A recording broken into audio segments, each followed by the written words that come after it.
Hello? My sister laughed, and said, "You're still living paycheck to paycheck?" I just smiled and said, "Cool, then move out of my paid-off condo." And that night she called 14 times. It was a Thursday evening, quiet, cool, nothing special. I just pulled dinner out of the oven, baked salmon, jasmine rice, and sautéed spinach. Something simple, something clean. My sister, Nicole, was already seated at the dining table like she owned the place, scrolling through her phone with that same smirk she'd worn since we were kids. That smirk that said I'm better and I know it. She barely looked up when I set the plate in front of her. "Man," she said, picking up her fork, "you're still living paycheck to paycheck?" She didn't even say it with malice. Just casual cruelty, the way people comment on the weather. And to her, maybe it was just weather, cloudy skies for me, eternal sunshine for her. I didn't answer right away. I just sat across from her, took a bite, chewed slowly. Let the silence do some of the heavy lifting. See, Nicole had been crashing at my condo for almost 3 months now. Rent-free. No utilities, no groceries, nothing. After getting laid off from some flashy fintech startup, she'd burned through her savings faster than you can say. Liquidity, then got evicted from her downtown apartment. And like the idiot little sister I've always been, I told her she could stay with me just until you get back on your feet. She was once the golden girl of our family. Big income, designer suits, posting photos from rooftop bars and all-inclusive resorts. Meanwhile, I kept my head down, worked a quiet accounting job, budgeted like my life depended on it. Nicole had always made it a point to remind me I was average. That night was no different. "You know," she added between mouthfuls, "you should think about investing in crypto or something. You could double your income." Gotta think bigger. I set my fork down, looked her straight in the eye. And I smiled. Not a forced smile, not bitter. Just calm. "Still. Cool," I said. "Then move out of my paid-off condo." The silence that followed was beautiful. She blinked like her brain didn't compute the math. Paid off? That wasn't a word in her vocabulary. She let out a laugh, dry sharp, like she thought I was bluffing. "Wait, you serious?" she asked. I didn't say anything. I just kept eating, smiling. That night, she called me 14 times. I didn't answer once. The call started around midnight. At first, I thought it was an emergency. Maybe she'd locked herself out. Maybe something had happened to her car. Something reasonable. But when I picked up my phone and saw the call log, 4 missed calls, all from Nicole, I knew exactly what it was. I didn't answer the 5th. Instead, I got up, walked to the front door, and turned the deadbolt one last time. The locks had already been changed earlier that afternoon, quietly, efficiently. I'd even taken the day off work to make sure it got done before dinner. The thing was, I hadn't planned on doing it. Not until that dinner conversation. Not until she said it again. Paycheck to paycheck. That phrase had haunted me for years. Nicole used it the way other people used your first name, just part of her default language when speaking to me. She said it when I bought a used car instead of leasing a luxury one. She said it when I passed on a Vegas bachelor party because I didn't want to dip into savings. She said it when I skipped upgrading to the newest phone because mine still worked just fine. What she never knew, what she never bothered to ask, was what I was really doing all those years. I was paying down the mortgage. Every spare dollar, every overtime hour, every tax return and bonus. I didn't care about vacations or gadgets or expensive brunches. I wanted peace, stability, freedom. And a week ago, I made the last payment. My condo, modest, quiet, nothing flashy, was finally mine. Paid off in full. No more monthly bleeding.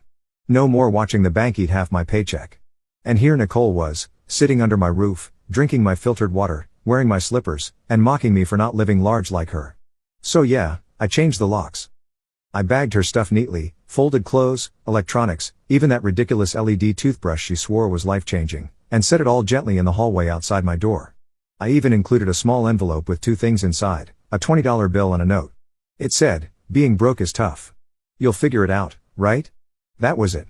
And just like that, the first crack in her ego started to show. By 2 a.m., she'd called 14 times, left 3 voicemails, each one a little more frantic than the last. The first was confusion. "Sis, what's going on? Did you lock the door by accident?" The second was irritation. "This isn't funny. Seriously, open the door." The third was desperation. "Come on, girl. Where am I supposed to go?" I laid in bed, phone on silent, eyes closed, feeling something I hadn't felt in a long time. Peace. I woke up at 7:12 a.m. to a still, hushed quiet. No footsteps in the hallway. No blender roaring to life for Nicole's morning protein. No Spotify blasting some overproduced motivational podcast about dominating your day. Just sunlight leaking through the blinds and the satisfying weight of stillness. I stretched, made coffee, and stood by the window watching the morning unfold. Down on the sidewalk, Nicole was sitting next to her duffel bag, tapping furiously at her phone. Her hair was messy, like she hadn't slept, and she had this wild look in her eyes, part embarrassment, part disbelief. She looked up once, right at my window. I didn't move. Just sipped my coffee. A few minutes later, I heard light footsteps outside my front door, then a knock. Not loud. Hesitant. "Rachel," she called. "Can we talk?" Her voice was smaller than usual. Less Nicole, more human. But I'd had this conversation in my head 1,000 times. All the apologies that never came. All the jabs she passed off as just teasing. All the years I kept my mouth shut to keep the peace. This time, I didn't feel like keeping the peace. I didn't feel like talking, so I didn't say a word. She knocked again, then tried the door handle, then silence. I sat at the kitchen table, phone in hand. She started texting again. "This is ridiculous, girl. Seriously. Can you at least let me in to get my laptop? Are you really doing this over a joke? A joke?" That's what she always called it when she put me down. A joke when she laughed at my car. A joke when she mocked my clothes. A joke when she told people I was the safe sister. Like I was a beige wall someone painted to avoid risk. But here we were. Her on the pavement. Me in my paid-off condo. My name on the deed, my name on the bills, my key in the lock. She had nowhere to go, and she was just starting to realize it. At 8:43 a.m., she tried one last time. "Look, I messed up. I was being a jerk.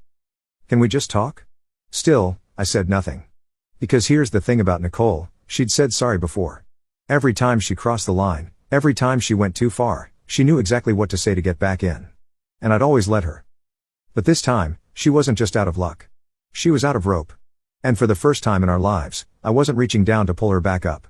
I don't know why, but after she stopped knocking, I found myself sitting at the kitchen table staring at my phone, not to check her messages, but to scroll through old photos. The kind of ones you don't even remember taking until they show up like ghosts. There was one of us from a 4th of July party years ago. Nicole had her arm around my shoulders, grinning wide, drink in hand. I looked tired. That was the thing about being around Nicole. She drained you slowly. Like a leak in a pipe you don't notice until your ceiling caves in. Growing up, she was the girl everyone loved. Big personality. Big dreams. Big presence. When she got into finance and started pulling 6 figures before 30, my parents acted like she'd cracked the code to life. She bought them a trip to the Bahamas once, and I swear they talked about it for 3 years. Meanwhile, I was the one who fixed their leaky sink. The one who dropped off groceries when Dad got sick. The one who co-signed the car loan after Nicole accidentally missed 3 payments on the one she promised to take care of. But none of that mattered. Nicole was shiny. I was steady. And in this family, shiny always won. She once told me, during a family dinner no less, "I don't know how you live the way you do, girl. You've got no drive. You're just existing." And Mom just laughed, like it was funny. Like I didn't already feel invisible enough. That night, I started a spreadsheet titled Mortgage Snowball Plan. It took me 8 years. 8 years of living below my means, of budgeting every cent, of skipping nights out, skipping vacations, watching her mock me for not living a little. And now here we were. I looked down at my phone again. Nothing new. No more calls. No more texts. Just quiet. I stood up, stretched, and walked to the front door. Through the peephole, I saw that she was gone. Her bags too. I didn't feel triumphant. I didn't feel sad. I just felt clean. Like a room that had finally been aired out after years of stale air. 3 days passed. No calls, no texts, no updates. The silence was eerie, but not uncomfortable. It was the kind of silence that hums in the background when you finally shut off a machine that's been rattling for years. A silence that feels earned. I went back to work on Monday like nothing had happened. Punched in, finished my reports, joked with Marcia from IT about the vending machine eating her dollar again. Normal stuff. But by Wednesday, I started hearing from the echo chamber. It started with a text from our cousin, Jamie. "Hey, I heard about what happened with Nicole. Everything okay?" Then came Lisa, a mutual friend who hadn't messaged me in months. "Wow. So you really kicked her out?"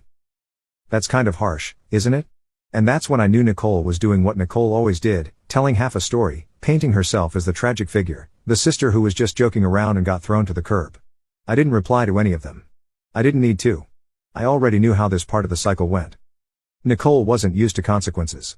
She was used to the reset button, used to people patching things up, smoothing things over. If not family, then friends. If not friends, then sympathy. She collected it like coins. But this time, there was no reset button. That Friday, I got an email from my building's front office. Hello, Rachel. Just a heads up. Your sister stopped by and asked if you could let her in. We explained we couldn't do that without your permission. Thought you should know. That was the moment it hit me. She still thought this was temporary. Still thought she could wear me down. Still didn't understand that this wasn't a timeout. It was an ending. The door wasn't closed for now. It was locked for good. Saturday morning came quiet and gray. One of those days where the sky forgets how to be anything but dull. I made pancakes, real ones, not the protein powder ones Nicole used to stink up the kitchen with. Halfway through flipping the second batch, my phone lit up. Unknown number. I didn't answer. Then another. Still, I let it ring. Then a third call, this time with a voicemail. I stared at it for a second before pressing play. Hey, it's Nicole. I guess you blocked my number. I get it. Look, girl, I know I said some stuff, but I've had a rough couple weeks. I'm trying here. Could we just talk? Not even about me moving back in. Just talk. There it was again. That voice she used when she was cornered. Soft measured. Like she was holding out an olive branch, but behind her back, I knew there was a rock. I didn't reply. Just set the phone down and poured syrup on the pancakes. Later that afternoon, I went for a walk, cleared my head, took a longer route through the park, headphones in, playlists on shuffle. It wasn't until I got back to the building that I noticed the front desk guy looking flustered. She's upstairs, he said before I even reached the counter. I tried to stop her. She followed someone through the side door. Said she was your sister and just needed to grab something from inside. I stood there for a moment, hard calm, not angry, not even surprised. I walked up the stairs slowly. No need to rush. My door was closed. But the moment I turned the corner, I saw her sitting on the floor outside my unit like a kid waiting outside the principal's office. Nicole. No bags, just her. She stood up fast when she saw me, gave a sheepish smile like this was just a misunderstanding between good friends. Hey, she said. Look, I know. I held up a hand. Don't. Okay. Okay. Just hear me out. She was talking fast now, like she could outrun the point. I'm not asking to move back in. I've been staying on a friend's couch. It's not great. I haven't been sleeping. I messed up. I get that. But sis, come on. We're family. That word again. Family. It used to work like a spell. Not anymore. I didn't yell. Didn't posture. I just unlocked my door, stepped inside, and before closing it, I said, you're right. We were family. But family doesn't kick you while you're climbing, and they don't laugh when you're finally standing. She opened her mouth, closed it, tried again. I didn't mean, but I was already closing the door. Click. I leaned against the wood for a second. I could hear her shuffling outside, breathing heavily, then silence, then the sound of footsteps walking away. The thing about endings is they rarely feel how you expect. I didn't feel victorious. I didn't feel cruel. I didn't feel like some mastermind who'd finally turned the tables. I just felt still. The kind of still that only comes when you've spent years living with tension wound around your chest, so tightly you forgot what a deep breath felt like. And now, for the first time in what felt like forever, I could exhale. The door clicked shut behind Nicole, and I stood there in my entryway, staring at nothing in particular. The hallway was clean. Quiet. No scattered shoes, no gym bags dumped like I was running a locker room. No faint scent of her awful perfume lingering in the air. It was like my home had finally returned to me. That night, she didn't call. The next day, she did. Twice. I didn't answer. Then came the message that tried to sound like she hadn't just trespassed into my building like a desperate teenager. Hey, just checking in. No hard feelings? I didn't reply. Not because I wanted to be cold, but because I was done pouring warmth into someone who used it to burn me later. I used to think holding your ground had to come with anger, with speeches and shouting and dramatic exits, but it doesn't. Sometimes, it's just not answering the door. Sometimes it's silence that screams the loudest. The weekend passed. By Monday, I found myself rearranging furniture. I shifted the couch, boxed up some old books, even bought a new throw blanket. It wasn't about decor. It was about claiming space, physically, emotionally. The corner where Nicole used to keep her massive gaming setup? Gone. Replaced with a plant I never knew I wanted. And on the fridge, I taped a copy of my mortgage. Paid in full. Notice, like a trophy. Not to gloat. Just to remind myself, this place wasn't just a home. It was proof that steady can win, that slow and quiet can build something that lasts, that you don't have to be flashy to be free. It came Wednesday evening. A letter. Not an email, not a text. An actual, physical envelope slid under my door like something from another era. I stared at it for a long moment before picking it up.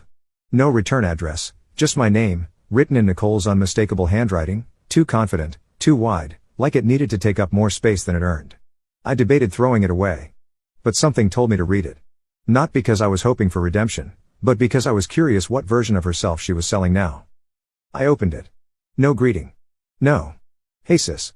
Just a stream of sentences, jagged and uneven, like she wrote it without pausing. You probably think I've never had to beg. And you'd be mostly right. I've always landed on my feet because someone was always there with a net. Usually you. And I told myself it was no big deal. You're the responsible one. You like that stuff. But I never once said, thank you. Not really. I joked because it was easier than admitting you were doing better than me. Not flashier. Better. You didn't need an audience. I did. I don't know if you'll ever forgive me, but I had to at least try to say this before we're just strangers with shared DNA. That was it. No grand apology. No promise to change. Just a few sentences that, for the first time, didn't sound like they were written by someone trying to win. And yet, it didn't change anything because recognition isn't repair. She still walked over years of jabs, mockery, and condescension like they were minor stumbles. Still didn't ask how I was doing. Still didn't ask if I needed anything. Still didn't ask why I finally closed the door. She wanted peace, but only after being forced to face consequences. I folded the letter and tucked it in a drawer, not out of sentiment, but as a reminder.